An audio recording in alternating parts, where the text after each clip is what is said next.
Cool, look everyone, Big Finish just sent me a brand new piece of cardboard to add to my collection. That was nice of them, wasn't it? Anyway, I'm going to go add it to my collection now.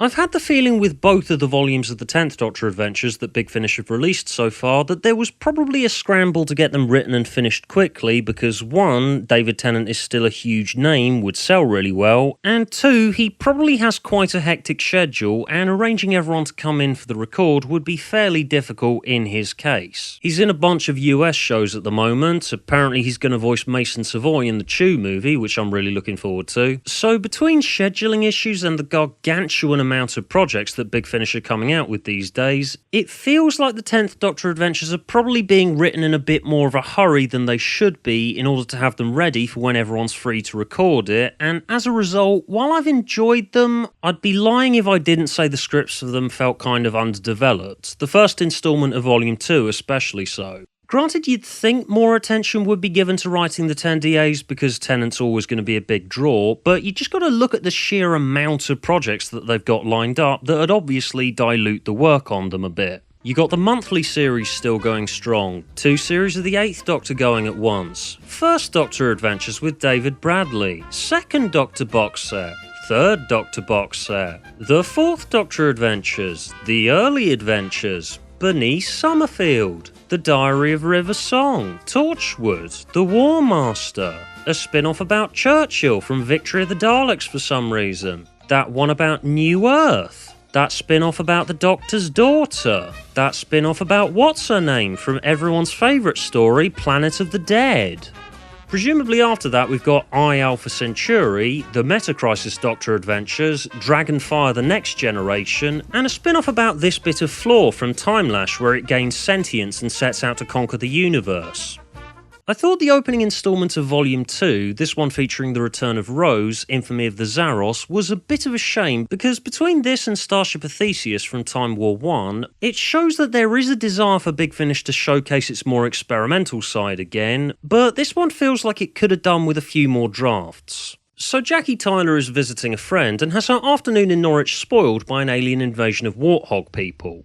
Okay, so far, so Season 2, as that could be describing any of episodes 1 to 5 of any season of Russell's Who, as they typically followed a similar pattern. But as the story goes on, we find out that this alien species isn't real, and this is all a TV show being produced by an alien race of TV producers called the Hey Siri. They've only invaded Norwich to save on the budget, most of the weapons are fakes, and the actors playing the Warthog People are a relatively unknown species desperate for fame and fortune. Oh, and the twist is that they actually really kill people for a TV show about alien invasions. I took Infamy of the Zaros as I took similar episodes of Series 2 at the time. It's light and fluffy and there's not a whole lot of depth to it, but you know, Jackie Tyler's funny and mouthy and Camille Cowdery was just born for this role. However, for a story as meta as this, it certainly feels normal. The tone, the dialogue, the jokes, the performances, it's just as faithful a recreation of Season 2 as Volume 1 was of Season 4. I said this in my review of the first volume of these, I'd been hoping Big Finish would go full on experimental with the 10th Doctor adventures, because you've got people's attention anyway, so why not take some risks and have some fun with them? And the decision to go meta is typically one that I'd applaud, but aside from the odd fourth wall breaking line and a bit of a heavy-handed message about the folly of seeking fame at all costs, it's just a bit basic. It's functional, don't get me wrong, I could easily envision it as a Russell-era episode, but my favourite instalments from Big Finish that have stood out and been distinctive have been ones that have sounded a little bit different to the old show, and have played about with the way the narrative's presented, like Live 34 and Creatures of Beauty. Granted, Dorney's already done meta-narratives before in stuff like The Fourth Wall, and maybe there's just not much more you could do beyond that. Infamy of the Zaros is like a simplified version of The Fourth Wall that feels like it's only really been simplified in order to make it more faithful to Season 2. and I just wish that it had been a bit more daring than that. The second story is called Sword of Chevalier, and it's a great idea playing out as a kind of middling Russell era episode. Let me explain. So, any of you paying close attention may have noticed that they've made the Doctor a lady now. Those of you that haven't, I'll just give you a moment to let the surprise wear off. Oh my god, the Doctor is a lady now!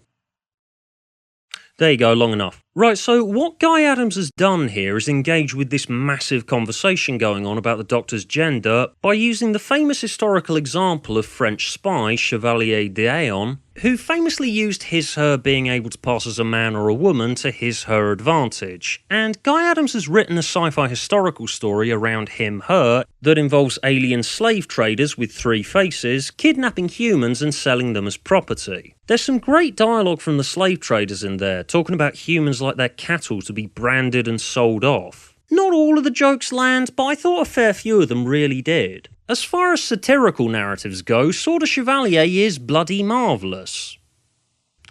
In principle. It is a bit too direct in the way it addresses its real-world issues, though. While I love the idea, and it's a topic the show should definitely be dealing with, especially now, but the issue with the thing as a whole is kinda like the one I had with the Doctor's big speech at the end of the Zygon inversion. While I do agree with and appreciate the message, and you may call this a bit nitpicky, but I just think it's a bit too direct and on the nose in the way that it delivers it. That and a fair few chunks of the dialogue that aren't just flat telling us the meaning that we're supposed to be drawing from all this are quite openly exposition. The reason obviously being that the Chevalier d'Eon is a bit of an obscure historical figure who needs context for the listeners, and when the Doctor starts the episode by essentially reading out loud from the introductory paragraph about this week's historical figure from the Wikipedia page, that's never usually a good sign. The final story is called Cold Vengeance.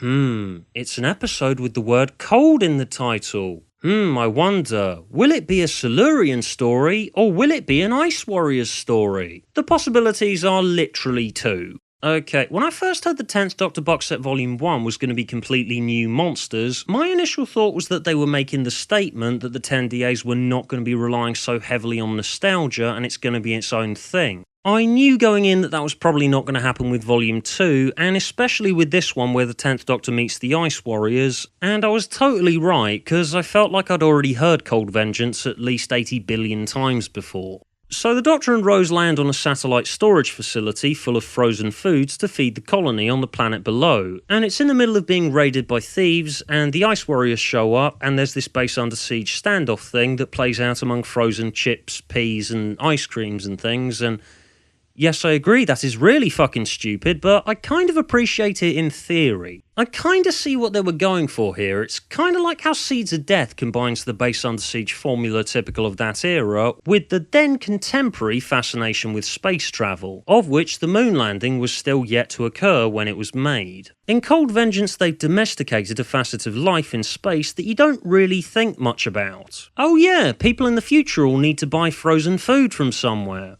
Thing is though, while that's quite inventive, it's not necessarily all that interesting to listen to in practice. That and the aspect of Cold Vengeance that I found interesting kind of got forgotten about when we get to the reasons for the Ice Warriors wanting to take back the planet and exact their cold vengeance. So yeah, the humans displaced them years ago and etc, and yeah, it's basically just kind of the Silurians' motivation. And there's some heavy-handed speeches in there that blurt the message at us very directly. Like the rest of the box set, it's functional, it's just not all that special, and it's one of those stories that kind of feels like it was just conceived for the hell of it. There's never been a 10th Doctor Ice Warriors story before, so yeah, here you are, that's what this is. I don't want to be too harsh, I really don't. I just feel that if series like the 10th Doctor Adventures, and a few of their other series have this problem as well, were a bit less concerned with being faithful to the source material, and were willing to be a bit more daring and maybe even experimental occasionally, I'd be a bit more enthusiastic about them. Come on, Big Finish, challenge me! I want to see a 12th Doctor box set where he meets Malcolm Tucker, and he constantly breaks the fourth wall and smacks me in the face with a cricket bat and calls me the C word for 60 minutes. Come on, let's do it. I'd listen the fuck out of that.